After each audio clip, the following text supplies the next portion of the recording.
Nomor 16, median dari 5 bilangan 2756A adalah A. Manakah hubungan yang benar antara kuantitas P dan Q berdasarkan informasi yang diberikan?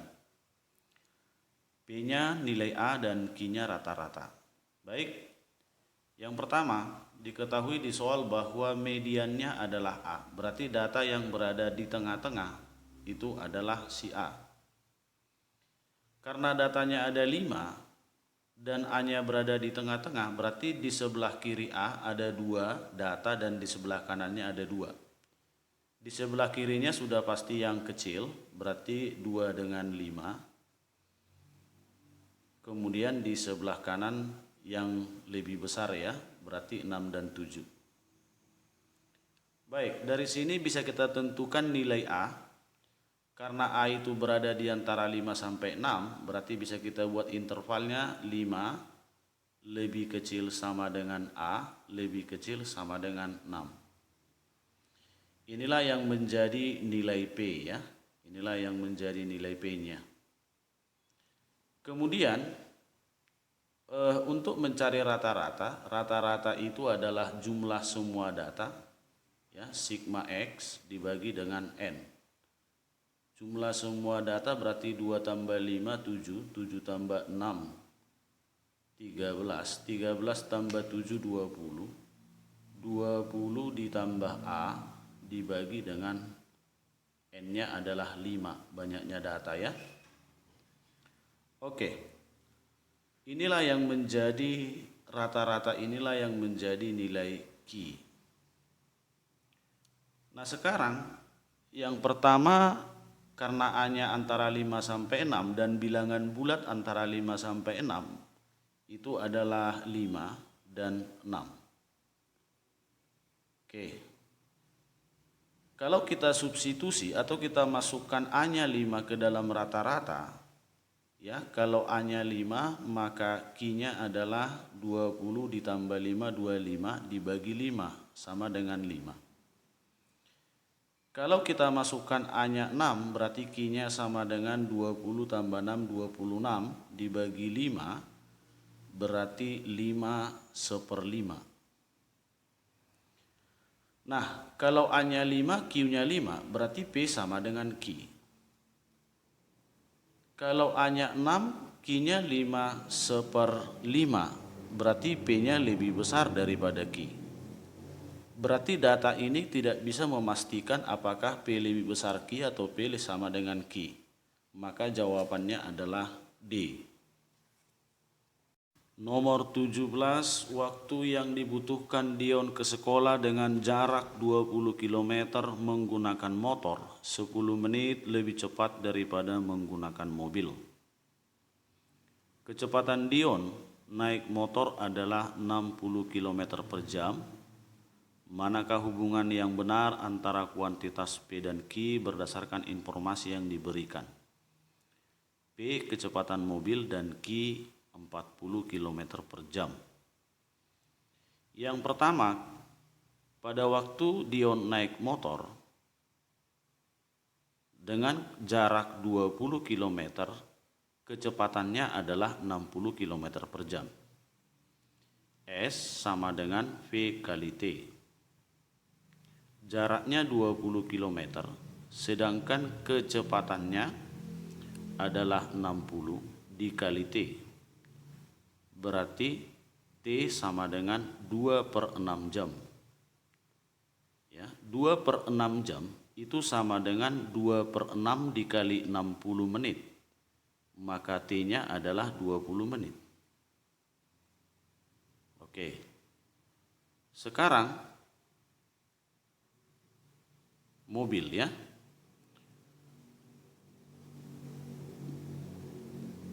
Waktu yang dibutuhkan Dion dengan menggunakan motor 10 menit lebih cepat daripada menggunakan mobil. Berarti waktu yang dibutuhkan Dion dengan menggunakan mobil adalah 30 menit. Ya, 30 menit. Maka S sama dengan V kali T, S-nya 20 kali V dikali 30 menit. 30 menit itu adalah setengah jam ya. Setengah jam berarti 40 sama dengan kecepatan naik mobil. 40 km per jam. Berarti P-nya 40 km per jam, Q-nya 40 km per jam, maka P sama dengan Q. C ya. Untuk soal nomor 18, 19, dan 20, kita nanti menggunakan pilihan A, B, C, D, E-nya seperti ini. A-nya pernyataan satu saja cukup untuk menjawab pertanyaan, tetapi pernyataan dua saja tidak cukup. B, pernyataan dua saja cukup untuk menjawab pertanyaan, tetapi pernyataan satu saja tidak cukup. Sedangkan C-nya dua pernyataan bersama-sama cukup untuk menjawab pertanyaan, tetapi satu pernyataan saja tidak cukup. Jawaban D-nya pernyataan satu saja cukup untuk menjawab pertanyaan dan pernyataan dua saja cukup. Yang E, pernyataan satu dan dua tidak cukup untuk menjawab pertanyaan. Nomor 18, perhatikan gambar di bawah ini. Jika panjang ruas garis AB 8 cm, maka panjang ruas garis BC sama dengan, putuskan apakah pernyataan 1 dan 2 cukup untuk menjawab pertanyaan tersebut. Pernyataan 1 R-nya 6 cm, pernyataan 2 panjang ruas garis PB 10 cm. Nah, sebelum kita masuk ke pernyataan, yang pertama dari gambar. Kalau kita perhatikan garis AB itu menyinggung lingkaran. Ingat, suatu garis yang menyinggung lingkaran, maka garis itu akan tegak lurus terhadap jari-jari di titik singgung. Titik singgungnya adalah A. Berarti dari P ke A ini adalah jari-jari. Dan jari-jari ini akan tegak lurus terhadap AB. Kemudian dari P ke C juga sama dengan jari-jari. Jadi kalau ditanya BC itu sama dengan panjang dari P ke B dikurangkan dengan jari-jarinya, jari-jari lingkaran. Oke, kita masuk ke pernyataan pertama. R-nya sama dengan 6 cm. Untuk pernyataan pertama R 6 cm, kita lihat segitiga siku-siku APB. Ya, segitiga siku-siku APB itu, kalau kita gunakan rumus Pitagoras, R kuadrat ditambah 8 kuadrat itu sama dengan PB kuadrat. Sedangkan R-nya diketahui 6 kuadrat 36 ditambah dengan 64 sama dengan PB kuadrat. Berarti PB kuadrat 100 atau PB-nya 10. Kalau PB-nya 10, R-nya 6, maka BC-nya bisa kita dapat dengan mengurangkan PB dikurang R. 10 kurang 6. Berarti pernyataan pertama cukup untuk menjawab pertanyaan. Kemudian ke pernyataan kedua. Pernyataan kedua, panjang ruas garis PB sama dengan 10 cm. Kalau kita gunakan rumus Pitagoras untuk segitiga APB, ya, berarti R kuadrat ditambah 8 kuadrat sama dengan PB kuadrat. Nah, berarti R kuadrat ditambah 64, PB kuadrat adalah 100. Maka R kuadratnya sama dengan 36 atau R-nya 6.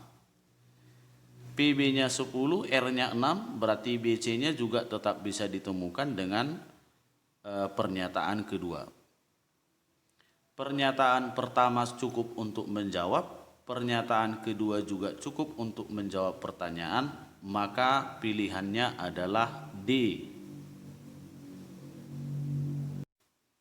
Soal nomor 19, persamaan garis AX min BY sama dengan C, dengan ABC bilangan real tak 0, apakah A kali B kali C lebih besar dari 0? Pertanyaan ini membutuhkan jawaban ya atau tidak. Tidak bisa kedua-duanya. Oke, kita masuk ke pernyataan yang pertama, garis miring ke kanan. Kalau sebuah garis miring ke kanan, maka gradiennya bernilai positif. Jika diketahui persamaan garis seperti dalam soal, maka gradiennya adalah minus A per B. Minus A berarti koefisien X-nya A, dibagi B-nya koefisien Y berarti min B, lebih dari 0. Maka A dibagi B lebih daripada 0. Kalau dua buah bilangan dibagikan hasilnya positif, maka kedua bilangan itu bertanda sama. Berarti kalau A-nya positif, maka B-nya juga positif. Atau kalau A-nya negatif, maka B-nya juga negatif. Nah, apakah A kali B kali C lebih besar daripada 0? Kita tidak bisa pastikan karena C-nya tidak diketahui apakah positif atau negatif. Kemudian pernyataan yang kedua, garis memotong sumbu Y positif. Kalau garis memotong sumbu Y positif, berarti X-nya 0, titik potong terhadap sumbu Y. Kalau X-nya 0, maka min BY sama dengan C, sehingga Y-nya adalah C per min B. Ini harus positif, berarti lebih daripada 0. Sama-sama dikali negatif 1, berarti C dibagi B-nya, karena dikali min pertidaksamaan berubah, jadi kurang dari 0. Dua bilangan yang kalau dibagikan kurang dari 0 atau lebih kecil dari 0, berarti kedua bilangan itu tandanya berbeda. Kalau C-nya positif, maka B-nya negatif. Atau kalau C-nya negatif, maka B-nya positif. Nah, dengan menggunakan kedua kemungkinan ini berarti B kali C-nya adalah negatif. Kalau B kali C-nya negatif, apakah A kali B kali C lebih besar daripada 0? Tidak bisa dipastikan. Karena A-nya kita tidak tahu apakah positif atau negatif. Nah, berarti pernyataan pertama tidak cukup, pernyataan kedua juga begitu. Sekarang kita coba gabungkan kedua pernyataan ini. Pernyataan pertama tadi ada dua kemungkinan, A positif, B positif.